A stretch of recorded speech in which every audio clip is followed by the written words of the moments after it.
Hello guys, welcome to my channel. Today I'll be teaching you how to make armhole princess darts. Materials needed are 3 yards of crepe or more, zip, thread, lining, staple, scissors, tailor's chalk. Measurements needed are the bust measurement, the under bust measurement, waist, hip, shoulder, sleeve length, as well as the gown length. Draft a basic gown bodice as shown here. Contour the under bust as seen here.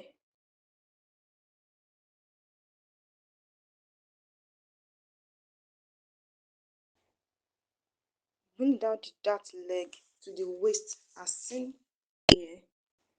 Connect the armhole princess to dart as shown above. Mark the neck width and depth according to your choice.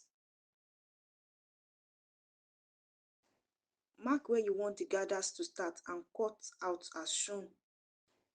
Cut out the upper part as seen here. Slash and spread the cutout on a fresh fabric for added fullness. Gather it back to the original size. Couple everything together by sewing it to achieve the desired style. Let me know in the comment section if you have any questions. Please support me by subscribing to this channel, like as well as share my videos. Thank you.